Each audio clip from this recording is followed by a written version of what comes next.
Salut toi et bienvenue dans une nouvelle aventure avec Fille Expat. C'est Kelly et cette fois, je t'emmène avec moi sur un voyage sans retour prévu à travers l'Amérique du Sud et peut-être d'autres contrées inattendues sur le chemin. Je suis partie sans plan, sans itinéraire fixe, avec juste un billet aller simple et prête à me laisser guider par les découvertes et les rencontres. Chaque mois, je te partagerai des vocaux capturés sur le moment pour te faire vivre mes expériences comme si tu y étais. Que ce soit en pleine jungle, au bord d'une plage ou au cœur d'une ville animée, tu entendras tout ce que j'entends, avec les bruits de la vie quotidienne, les sons de la nature et même les conversations spontanées. Alors prépare-toi à t'évader, à explorer des coins inconnus et à vivre ce voyage à mes côtés en toute simplicité et authenticité. Prête pour ce voyage ? C'est parti ! Me voilà au Chili et je suis dans une petite rue là. Je sais pas si vous entendez l'homme qui joue au violon. Mais il faut absolument que je fasse un petit vocal parce que ce qui vient de m'arriver c'est fou. Bref, en tout cas pour moi c'est fou, je sais pas ce que vous en penserez, mais alors on m'a dit de faire très attention au vol à l'arraché au Chili. Donc je prends un risque en sortant mon téléphone, mais je me suis bien positionnée. Il y a un mec de la sécurité d'un magasin juste à côté de moi, donc ça devrait aller. Je vais bien tenir mon téléphone à deux mains. Du coup, je suis arrivée avec mon bus en retard, ce qui était très bien, parce que normalement, je devais arriver à 7h30 et je suis arrivée vers 9h30, je crois. Et j'ai une gentille israélienne qui était à côté de moi dans le bus, qui parlait bien anglais, avec qui j'ai un peu parlé, qui était là avec sa maman, qui m'a partagé sa connexion pour que je puisse appeler un Uber. Je suis arrivée à mon auberge qui a l'air bien pourrie, parce que j'ai l'impression que c'est juste ce 4e étage d'un bâtiment. Et en fait, j'ai juste vu la porte et un peu l'entrée. Parce que la nana était en mode non, le check-in c'est à 15h, donc reviens à 15h. Et je suis en mode ouais, il y a moyen que je pose mon sac quand même, s'il te plaît. Normalement, les auberges c'est quand même plus sympa. Ils te laissent même prendre une douche parce qu'ils savent que tu viens d'arriver en bus, tu viens de passer la nuit en bus et qu'en général, une bonne douche et surtout se brosser les dents, ça fait du bien. Et j'avais l'impression de la faire un peu chier. Ils auront bien mon ressenti en commentaire quand je devrais recommander ou non l'auberge. Bref. Du coup, j'ai posé mon sac et je me suis dit, je vais aller me poser dans un café, me prendre un café. J'ai mon ordi, je vais aller bosser sur le podcast, ça m'occupera. Parce qu'en plus, il fait quand même assez chaud. Je pense qu'il doit faire aux alentours de 26-28 degrés. Et du coup, je suis en pantalon parce que dans les bus, comme il peut souvent se faire froid, là, bien évidemment, il faisait chaud dans celui-là. Donc, il fait beaucoup trop chaud pour que je me balade. Et comme du coup, j'avais pas confiance de laisser mon ordinateur à cette nana. Et quand j'ai vu l'endroit où elle posait mon sac, j'avais encore moins confiance. Du coup, j'ai pas trop envie d'aller me poser dans un parc ou quoi que ce soit avec le PC, parce que ça, j'avoue que j'ai pas trop confiance. Bref, c'est pas ça que je voulais raconter. Donc j'ai été me poser dans un café, j'ai bossé sur le podcast. Il est 14h, il me reste 1 heure. Je me dis je vais tout doucement y aller parce que là, j'en avais un peu marre d'être assise au café. Et je sais pas si vous vous souvenez, mais le but de ce voyage, c'était quand même d'apprendre à lâcher prise, de mettre moins la pression par rapport à l'argent. Même si là, j'avoue qu'il faudrait peut-être que je me la mette parce que j'ai vraiment bien flambé dans ce voyage. Je sais pas si vous vous souvenez également, mais dans l'épisode Brésil, j'avais partagé que un de mes premiers jours, je marchais dans la rue et j'avais trouvé un billet de 100 reals qui m'avait permis de nourrir 4 Brésiliens et moi-même, donc c'était pas négligeable. Et après, je sais plus si c'était au Paraguay ou en Argentine, alors là, j'arrive plus à me souvenir, j'ai essayé, mais j'y arrive pas. Pareil, j'avais retrouvé un billet dans la rue au bout de quelques jours de 100, je sais plus si c'était des pesos paraguayens ou argentins, mais à ce moment-là, ça valait pas grand-chose. Autant les 100 réals brésiliens, ça m'a permis de nourrir des gens. Autant là, je me souviens que les 100 ne représentaient pas grand-chose, mais c'est pas grave, j'étais quand même waouh, ok. Deuxième fois que je trouve un billet, c'est pas comme si c'était mon genre de trouver de l'argent comme ça de façon fréquente. Et là, premier jour à Santiago, je sors de ce café et je sais que vous voyez où je vais en venir. Et je me suis dit, je vais faire confiance à mon instinct pour rentrer à l'auberge. De toute façon, j'ai pas de réseau et puis de toute façon, j'ai le temps. Et à un moment donné, il y avait une rue, je vois qu'il y avait un mec chelou. Mon instinct m'a dit non, ne passe pas par là, tourne à droite, tu prendras la prochaine à gauche plutôt que d'aller tout droit. Et là, donc, je vais à droite, je prends à gauche. Et en marchant, d'un coup, je regarde du côté et je vois un petit truc bleu plié, mais vraiment tout petit. Je me dis, tiens, qu'est-ce que c'est que ça ? Alors qu'il y a des mecs assis en terrasse en train de manger. Si eux, ils l'ont pas vu, je ne comprends pas. Parce que moi, je passais, ils étaient là sur ma gauche. Moi, je vois le truc sur ma droite. Et là, je déplie. Et c'est un billet de 10 000 chiliens. Alors, j'avoue que je ne sais pas c'est quoi le taux de change. J'ai pas du tout regardé. J'ai pas encore été retiré de l'argent. Donc, j'ai absolument aucune idée de ce que ça représente. J'imagine que ça doit quand même être genre 10 balles. Parce que là... quand j'ai pris mon café, je crois un bagel au saumon, j'en avais pour moins de 10 000. Je crois en tout cas. Bref, donc je trouve ça fou que pendant ce voyage, ça m'est quand même arrivé 3 fois. Et c'est pas comme si c'était un billet de 200 ou de 500 ou 50 ou 30 ou... Attends, 30, ça n'existe pas, je crois pas. Mais non, c'est toujours un 10 ou un 100, enfin un avec plein de zéros. Donc je sais pas c'est quoi cette signification. Moi j'aime bien essayer de voir trouver des signes partout. Mais voilà, je trouve ça fou. Donc j'avais envie de raconter ça. Ouais, voilà, c'est tout ce que j'ai à dire. C'est la vie peut-être qui me dit tu as raison, continue à faire confiance à la vie. Ou encore une fois, juste un signe, tu es au bon endroit au bon moment. Donc pars confiante. Parce que là j'avoue j'ai un peu le stress, mais tout va bien se passer. Voilà. Je vais juste raconter ça. À bientôt pour la suite des aventures chiliennes.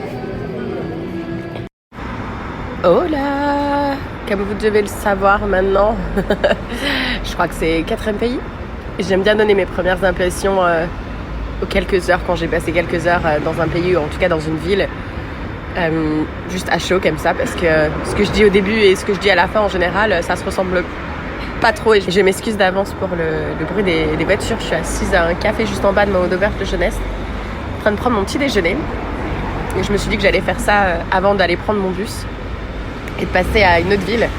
Alors les premières aperçus, alors hier j'ai roulé pas mal de temps en bus pour arriver à Santiago. Et les premières choses que j'ai remarquées, c'était assez contradictoire parce que au début on était vraiment dans la pampa et j'avais l'impression que j'avais un peu fait un retour en arrière par rapport à l'Argentine, par rapport au fil électrique. C'était un peu le bordel comme j'avais pu le voir en Asie ou en Colombie, alors que je me souviens pas avoir vu ça en Argentine. Et j'avais l'impression aussi que certaines habitations avaient l'air beaucoup plus, pas délabrées, mais beaucoup plus vieilles dans le temps. Et puis tout d'un coup, ce que je suis en train de dire, ça s'est avéré totalement faux, parce qu'on était toujours dans la pampa, et là je vois des maisons, mais d'une modernité incroyable, où je me disais, waouh, lui il doit être bien là, dans la pampa, il a une maison mais moderne, magnifique. Après je dis pas que les maisons modernes c'est les plus magnifiques, mais il y en a qui sont quand même incroyables. Même ça allait pas trop avec le paysage d'ailleurs, je dois avouer. Et tout d'un coup, on s'est approché de la banlieue de Santiago. Et là, pareil, des immeubles. J'ai l'impression que ça faisait un petit moment que j'avais pas vu des immeubles aussi nouveaux, on va dire. Je crois que ça devait peut-être dater de Buenos Aires. Parce qu'à Bariloche, ça restait quand même des choses assez bas. Bon, après, c'est logique, hein, j'arrive dans une grande ville, tu me diras. Mais et puis la banlieue, par contre... il y a des quartiers où on est passé où j'étais vraiment choquée parce que alors bon, on se le cache pas, l'Amérique du Sud, les déchets c'est pas trop ça, mais là il y avait des trottoirs, mais c'est comme si en fait quelqu'un avait pris carrément le camion poubelle et l'avait déversé sur le trottoir, quoi. C'était impressionnant. Et bien évidemment vous doutez bien qu'il y avait des gens qui étaient en train de fouiller, quoi. Donc bon, assez surprenant. Et tout d'un coup, je suis arrivée dans le centre de Santiago. Et là, je trouve les gens, mais beaux. Ils sont beaux, ils sont bien habillés, ils sentent bon. Je me dis, waouh, ils ont de l'argent. Enfin, en tout cas, ils n'ont pas l'air d'être pauvres. Encore une fois, j'arrive dans le centre d'une grande ville. Est-ce que c'est pas un peu partout pareil? Et j'ai voulu aller dans une tour pour manger. Une tour où j'ai pas fini par manger parce qu'il te demandait 20 balles pour pouvoir prendre l'ascenseur pour ensuite aller manger. Et pour y accéder, j'ai dû passer dans un centre commercial, moi qui déteste ça. Et là, bon, on était dimanche. Bon, c'est pas compliqué. Je pense que même au Canada, un dimanche dans un centre commercial, j'ai jamais vu autant de monde. C'était impressionnant, le monde. Alors là, je vous raconte pas comme j'étais ravie, moi qui déteste ça. Et là, pour moi, c'est un peu... je me dis, après, c'est peut-être une conclusion qui en vaut pas le coup, mais je me dis, s'il y a du monde dans les centres commerciaux, c'est qu'il y a de l'argent, quoi, parce que sinon, les gens ne seraient pas là en train de dépenser leur argent. Donc voilà, ça m'a assez surprise. Et puis qu'est-ce qui m'aurait... beaucoup de verdure. Beaucoup de verdure qu'on retrouve souvent. Donc ça fait plaisir. Parce que on aime ça, la verdure dans les villes. Il fait très chaud, j'ai l'impression d'avoir fait un retour en arrière au Paraguay. Venant de la Patagonie où commençait un petit peu à faire frais. Le vent en tout cas était un petit peu frais, même ici les températures fluctuent énormément, c'est un peu comme en Alberta. Là, il fait extrêmement chaud. D'ailleurs, hier soir, j'ai très mal dormi dans ma chambre d'auberge. Il faisait vraiment chaud, il n'y avait pas de clim. On avait un petit ventilo. Ça faisait clairement pas l'affaire. Je vais pas me plaindre parce que quand j'ai eu mes parents au téléphone hier, ils m'ont dit qu'il faisait moins 2 en Moselle. Donc, je vais profiter de cette chaleur et profiter de ce moment à transpirer parce que ça va durer longtemps. Et j'ai envie de conclure ce petit épisode, ce petit vocal juste par vous dire que je me suis aussi fait une réflexion là ce matin alors que je me faisais servir mon café et mon petit déjeuner. Les prix ont l'air d'ailleurs un peu plus raisonnables ici. Aussi, ça je dois avouer que ça a l'air un petit peu plus raisonnable qu'en Argentine, donc ça fait plaisir. Mais ce que je voulais dire, c'est que je me disais, on est lundi matin. Et là, il doit y avoir des millions de personnes sur cette planète qui sont dégoûtés d'aller travailler, qui sont putain, ça y est, il y a une semaine qui recommence. C'est lundi matin, c'est l'hiver, il pleut, j'en ai marre. Je voulais poster une photo sur Instagram, mais j'ose même pas le faire parce que j'ai pas du tout envie qu'on pense que je nargue les gens. Et je me dis, finalement, encore une fois, dans mon podcast, comme vous le savez, c'est interdit de dire que j'ai de la chance. Enfin, c'est interdit que de dire qu'on a de la chance quand il nous arrive des choses qui nous font du bien. Parce qu'encore une fois, la chance ne m'a pas emmenée là. C'est l'argent que j'ai économisé, c'est d'avoir travaillé. C'est d'avoir pris un billet d'avion, c'est moi qui ai créé cette opportunité, c'est pas la chance. Et je me dis voilà, j'ai envie de refaire un petit rappel à toi qui m'écoutes, je sais pas quel jour on sera, je sais pas si t'es en train d'aller au travail, en train de revenir, peu importe. Mais n'oublie pas qu'on crée ces opportunités et que c'est important de se fixer tout le temps. Je l'ai déjà dit et je le redis, je suis désolée, je me répète encore une fois, mais il faut vraiment garder ça en tête. Si t'as envie de te lever un lundi matin au soleil ou dans la montagne devant une piste de ski, c'est à toi d'agir quoi. Si tu détestes ton taf, c'est à toi de démissionner. D'ailleurs, là, je parlais avec une voyageuse qui était dans une situation qui la mettait vraiment inconfortable et en sortir la mettait aussi inconfortable. Donc elle était vraiment le cul entre deux chaises, comme on dit. Et je lui disais, mais en fait, si tu restes dans cette situation, ça va durer mais longtemps, ça allait durer au moins un mois et demi. Alors que t'en sortir, ça va prendre une conversation de 10 minutes. Est-ce qu'il vaut mieux pas avoir cette conversation de 10 minutes qui est inconfortable plutôt que de rester dans ce truc pendant un mois et demi? Je pense que la réponse, elle est évidente, mais c'est vrai que de faire ce pas vers cette conversation. Et pourtant, quand ça trotte dans la tête déjà depuis plusieurs jours, etc. Et ça, c'est horrible. On dort mal, on pense qu'à ça, on se met dans le mal. Donc voilà. Des fois, il faut vraiment oser. Et puis en plus, une fois qu'on a enlevé le pansement, comme on dit, oh là là, qu'est-ce que ça fait du bien. Voilà, je me fais aussi d'être petite note à moi-même. C'est que des fois, il faut aussi passer par ces situations qu'on kiffe pas trop pour pouvoir créer des opportunités qui nous procurent un sentiment de bonheur. Mais voilà. Bon allez, j'arrête ma petite leçon de vie et je vous retrouve à Valparaiso. J'ai envie de faire un petit vocal par rapport à une observation que j'ai faite chez des voyageurs et voyageuses. Là, je suis dans un Uber.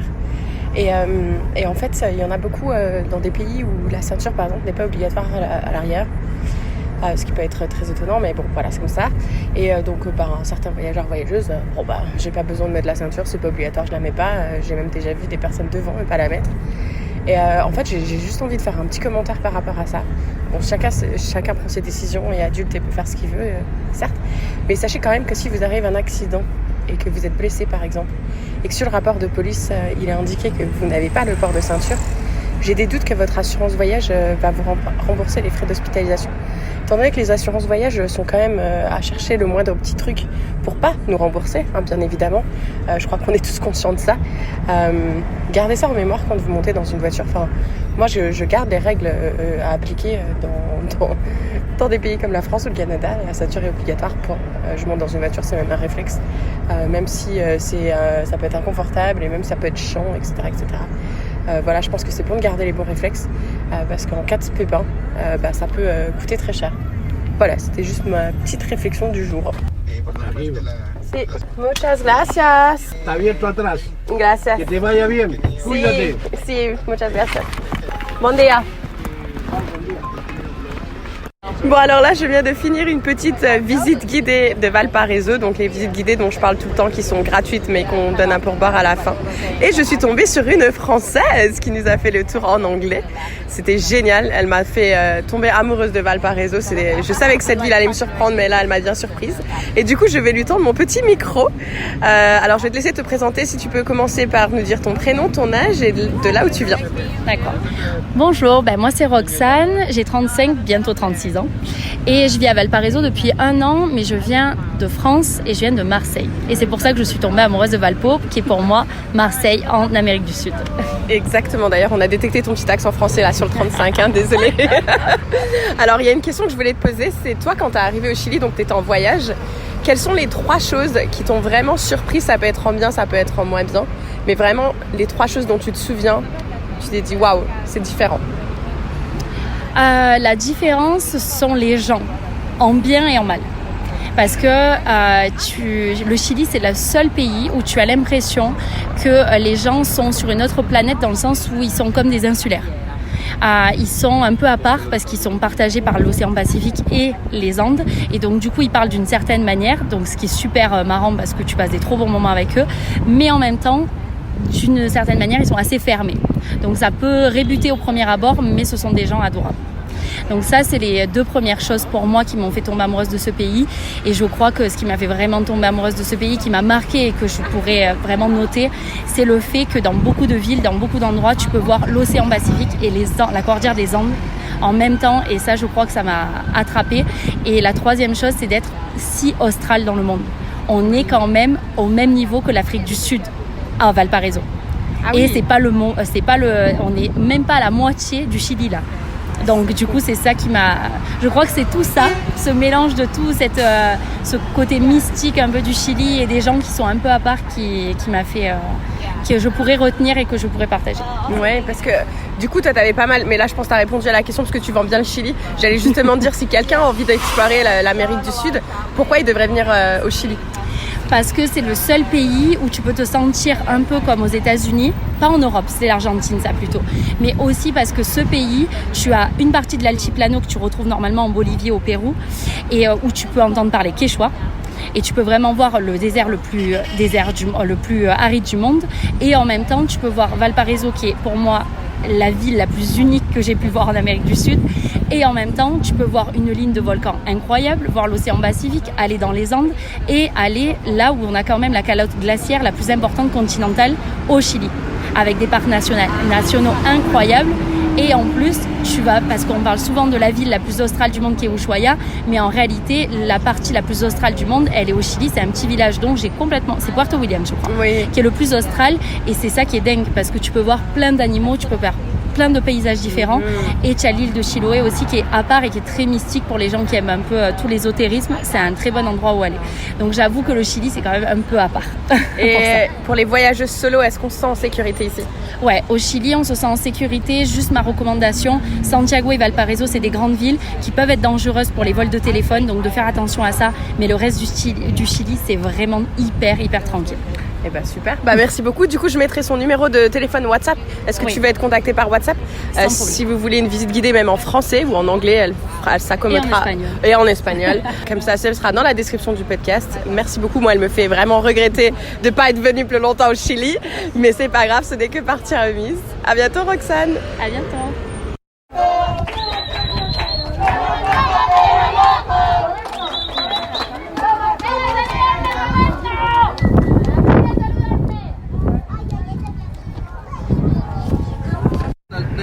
Aïe, me voilà dans l'avion, prête à quitter le sol d'Amérique du Sud. Donc là, j'ai un premier vol de 7 heures qui va m'emmener au Panama, une petite escale d'1 heure et ensuite direction Miami. Je voulais juste faire un petit vocal et je m'excuse s'il y a du bruit derrière et des gens qui parlent, mais c'est la réalité du terrain, encore une fois. Alors en fait, il y en a, quand on rentre dans le Chili, pour celles et ceux qui prévoient un jour un voyage au Chili, en ce moment, en tout cas, c'est d'actualité. Ils te donnent, quand tu arrives à la frontière, ils te donnent une espèce de reçu en papier, le genre de truc qu'on a envie de jeter parce que franchement, ça ressemble à un ticket de caisse, quoi. Donc, si à un moment donné, tu te fais le ménage dans ton porte-monnaie et tu vois ça, tu risques de le jeter. Et c'est d'ailleurs arrivé à plusieurs voyageurs qui m'ont prévenu quand je leur ai dit que j'allais au Chili. Il faut surtout pas le jeter parce qu'en fait, t'en as besoin pour sortir du Chili. Donc voilà, juste petite info très importante, de bien penser à garder ce petit bout de papier. Voilà, sinon, moi tout s'est très bien passé. Là maintenant que je suis dans l'avion, je peux le dire haut et fort.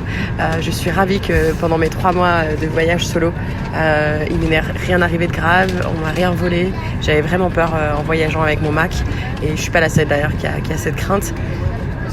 Je suis fière de dire que effectivement, je sors de ce voyage sans histoire horrible à raconter, et aussi la grande fierté, c'est que je n'ai pas eu la tourista.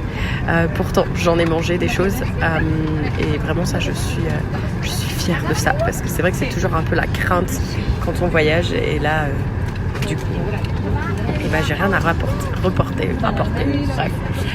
Bon, je vous retrouve très vite pour la petite escapade américaine. À toutes. Ah, et moi, mon rêve, je peux pas dire que c'est un rêve, mais j'aimerais tellement que mon histoire d'amour commence par j'ai rencontré mon copain dans l'avion assis à côté de moi. Bon. et ben j'ai 2 femmes assises à côté de moi. C'est toujours ça de toute façon, des femmes, des filles ou des enfants. Voilà. Et j'ai jamais un mec beau célibataire qui a envie de voyager. Peut-être un jour, qui sait. En tout cas, si tu passes par là, sache que je peux donner mes vols et mon siège. Allez, je vous laisse. Et voilà, c'est la fin de cet épisode. J'espère que tu t'es bien évadé avec moi à travers ce voyage complètement improvisé. Et j'espère te retrouver pour les prochains épisodes, car je ne suis pas prête de poser mon sac à dos. Et n'oublie pas, si cet épisode t'a fait voyager, rire ou même rêver un peu, fais-moi plaisir, laisse-moi des étoiles, comme celles que j'espère voir dans le ciel ce soir, et un petit commentaire sympa. Plus tu laisses d'étoiles et de commentaires, plus ça booste le podcast, et qui sait, peut-être qu'un jour, je pourrai enregistrer un épisode depuis la Lune. Tu peux aussi me retrouver sur Instagram pour suivre mes aventures en temps réel et en images. Bref, merci d'avoir voyagé avec moi, et à bientôt pour la prochaine étape.